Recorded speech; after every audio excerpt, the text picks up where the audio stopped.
Hello students, welcome back to my YouTube channel Study Together with Ratika, where we discuss science and maths content. आज के video में हम लोग start करने वाले हैं क्लास 7th का chapter number 14 electric current and it's effects. बहुत ही इंटरेस्टिंग चैप्टर है और इसको हम बहुत अच्छे से अपने डेली लाइफ एक्टिविटीज़ से रिलेट कर सकते हैं। तो चलिए स्टार्ट करते हैं। सबसे पहले इस चैप्टर में हम लोग देखेंगे, इस चैप्टर के नाम को पहले समझते हैं। व्हाट इज़ इलेक्ट्रिक करंट, ठीक है, ये तो हम लोग समझेंगे ही करंट क्या होता है, और उसके इफ़ेक्ट्स को देखेंगे। अच्छा, अब करंट के इफ़ेक्ट्स हमारे लिए यूज़फुल है या हार्मफुल है, हम ये सारी चीज़ों को देखेंगे कि उसके इफ़ेक्ट्स को हम कैसे करके यूटिलाइज़ करते हैं अपने डेली लाइफ एक्टिविटीज़ से।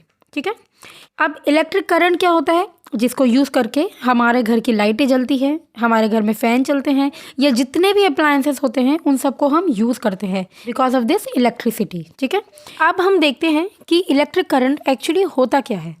तो इलेक्ट्रिक करंट कंडक्ट होता है जब किसी भी एटम में इलेक्ट्रॉन्स का मूवमेंट होता है। अभी इलेक्ट्रॉन्स होते क्या है, देखिए कोई भी ऑब्जेक्ट है, चाहे आप एक पेन ले लीजिए, ठीक है, एक पेन ले लीजिए, एक पेंसिल ले लीजिए, एक बॉक्स ले लीजिए, हर चीज़ दुनिया में जितनी भी है सब कुछ छोटे छोटे पार्टिकल्स से बनते हैं जिनको हम कहते हैं एटम्स। ठीक है, इन एटम्स में होते हैं इलेक्ट्रॉन्स। इलेक्ट्रॉन एक छोटा सा पार्टिकल होता है। ठीक है, एटम्स का एक पार्टिकल होता है इलेक्ट्रॉन। अब ये इलेक्ट्रॉन जब मूव करना स्टार्ट कर देता है, ठीक है, जब ये ऐसे ऐसे करके मूव करना स्टार्ट कर देता है तो हम क्या कहते हैं कि इलेक्ट्रिक करंट फ्लो कर रहा है। अब ये जो इलेक्ट्रॉन मूव करते हैं, ऐसा नहीं है कि ये हर ऑब्जेक्ट में मूव करते हैं, ये कुछ गिने चुने मेटल्स में या कुछ गिने चुने ऑब्जेक्ट्स में मूव करते हैं जिनको हम कहते हैं कंडक्टर। ठीक है, ये आपने क्लास 6 में भी पढ़ा होगा कि ऐसे ऑब्जेक्ट्स जिसमें से इलेक्ट्रिक करंट को पास किया जा सकता है उसको हम कहते हैं गुड कंडक्टर ऑफ इलेक्ट्रिसिटी। ठीक है, अब इस चैप्टर को हम स्टार्ट करेंगे इस चीज़ के साथ कि बूझो और पहेली ने एक सर्किट बनाया कि करंट जो फ्लो कर रहा है किस तरीके से फ्लो कर रहा है, किस किस डायरेक्शन में, किस किस तरफ जा रहा है, इसका एक पूरा डायग्राम बनाया है जिसको हम कहते हैं सर्किट डायग्राम। ठीक है, ये रहा। तो इसमें हमें दिखाई देता है, एक है यहाँ पे सेल, ये सेल थ्रू वायर कनेक्टेड है एक नेल के साथ। इसके बाद आता है हमारे पास एक ये की, again we have this nail, then we have this bulb which is actually glowing, और इस पूरे सर्किट को कंप्लीट कर रहा है ये कि कनेक्ट कर रहा है इस सेल को इस बल्ब के साथ। ठीक है, तो ये सारी चीज़ें जो हमने डायग्राम्स बनाए हैं, ये तो हमने डायग्राम एक बार बना लिया, लेकिन हर बार इस कंप्लीट डायग्राम को बनाना पॉसिबल नहीं है, that will B time consuming. इसलिए हम क्या करते हैं, इन डायग्राम्स को कम्प्लीटली ना बना के हम इसके सिम्बल्स बना देते हैं। ठीक है, तो इलेक्ट्रिक जो सर्किट डायग्राम होता है उसके सिंबल्स हम क्यों बनाते हैं, जिससे कि हमें बार बार वो डायग्राम्स ना बनाना पड़े, और सिंबल्स को हर कोई समझता है, वर्ल्ड वाइड सेम सिंबल ही यूज़ होता है, तो उस सिंबल को कोई और भी इजीली समझ पाए। तो ये सारे हैं हमारे इलेक्ट्रिक कंपोनेंट्स जो कि एक सर्किट के अंदर होते हैं। ठीक है, तो हम देखते हैं बहुत सारे अलग अलग टाइप के इलेक्ट्रिक कंपोनेंट्स होते हैं और उनके अलग अलग सिंबल्स होते हैं। जैसे कि ये जो सेल यहाँ पे बनाया हुआ है, इसी सेल को हम शो करेंगे इस सिंबल से। ठीक है, एक तो होगी इसमें लॉन्गर लाइन और एक होगी शॉर्टर लाइन। ठीक है, and both of these are parallel to each other, but you will notice कि ये जो छोटी वाली लाइन है ना, this is thicker than the longer one. ये छोटी वाली लाइन लंबे वाले से मोटी है। ठीक है, ये लंबे वाली line shows positive terminal and this छोटे वाली लाइन शोज नेगेटिव टर्मिनल। ठीक है, तो ये तो सिंबल है एक सेल का। Now there are many batteries used in different types of appliances. ठीक है, फॉर एग्जांपल हमारे जैसे रिमोट होता है ना, एसी का रिमोट हो गया, टीवी का रिमोट हो गया, इनमें बैटरी यूज़ होती है, सेल नहीं यूज़ होता है। नाउ व्हाट इज़ बैटरी, एक सेल से ज़्यादा सेल्स अगर यूज़ होंगे तो उसको हम कहेंगे बैटरी, मतलब ग्रुप ऑफ सेल्स। तो हम इसको कैसे शो करते हैं, this is one cell, this is दूसरा सेल, दिस इज़ तीसरा सेल। तो इस तरीके से मोर देन वन सेल जब एक ग्रुप बनाते हैं उसको हम कहते हैं बैटरी। ठीक है, तो प्लस माइनस से कनेक्टेड है, ये माइनस प्लस से कनेक्टेड है, अगेन प्लस माइनस से कनेक्टेड है, इस तरीके से करंट का फ्लो कॉन्टिन्यूस रहता है। तो ये तो बात रही symbol of cells and batteries. ठीक है, आगे हम देखेंगे स्विच का। हमारे घर में स्विच हम यूज़ करते हैं, उसको जब हम ऑन करते हैं तो स्विच लाइट ऑन हो जाता है, और जब ऑफ़ करते हैं तो लाइट ऑफ हो जाता है। ठीक है। तो स्विच के लिए भी हमारे पास अलग अलग सिंबल होते हैं। तो चलिए हम इस टेबल की हेल्प से सारे सिंबल्स को समझ लेते हैं। ये है इलेक्ट्रिक सेल जो मैंने अभी आपको बताया है। Then this is electric bulb. अगर ये ग्लो कंडीशन में होगा, मतलब ग्लो कर रहा होगा, जल रहा होगा, तो इसके ऊपर ऐसे ऐसे छोटी छोटी हम लाइंस लगाएंगे, ठीक है। This shows that the bulb is glowing, ठीक है। Now this is switch on position. मैंने अभी आपको बोला स्विच ऑन होगा। जब स्विच ऑन होता है तो सर्किट कंप्लीट हो जाता है। जैसे कि आप इस डायग्राम में देख सकते हैं, सारे के सारे कंपोनेंट्स यहाँ पे कनेक्टेड है, ठीक है। अगर मैंने इस वाले वायर को यहाँ से हटा दिया तो ये कैसा हो जाएगा, ये यहाँ पे ये पिन होगा, बट ये वायर इसके साथ कनेक्टेड नहीं होगा, बाकी सारी चीज़ें कनेक्टेड है। तो इसका मतलब इलेक्ट्रिक करंट यहाँ से यहाँ तक फ्लो नहीं होगा। This means that the switch is of position, ये ऑफ होगा।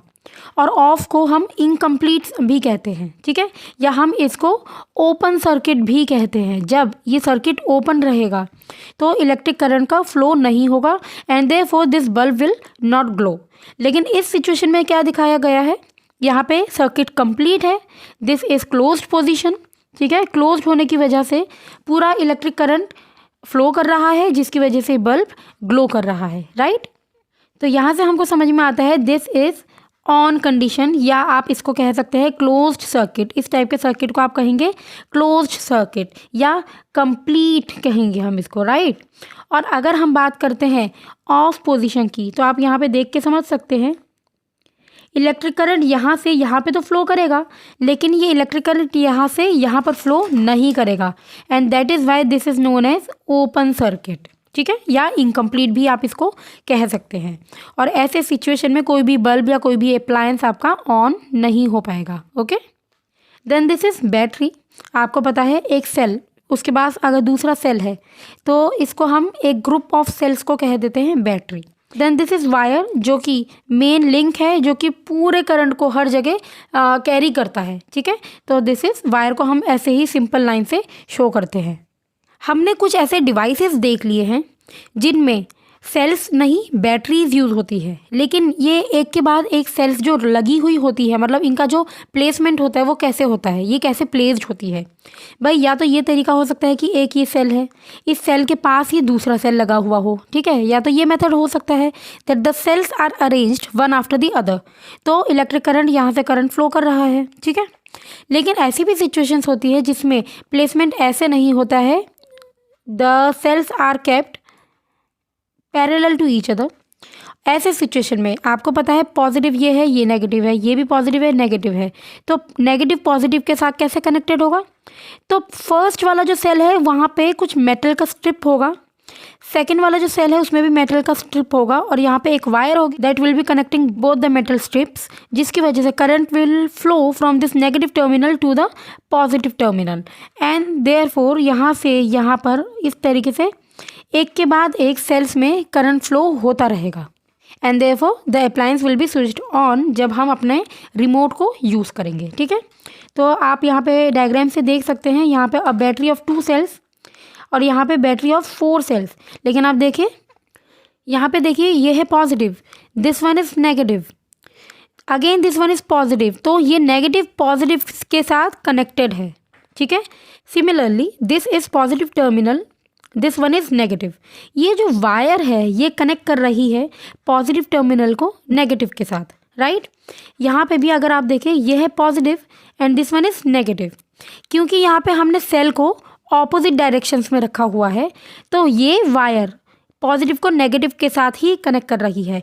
तो हमें समझाने का मेरा मतलब ये है कि जब भी हम सेल्स को प्लेस करते हैं तो पॉजिटिव को नेगेटिव के साथ कनेक्ट करके ही रखना है, तभी करंट का फ्लो होगा और हमारा जो अप्लायंस है वो ऑन या ऑफ होगा, ठीक है।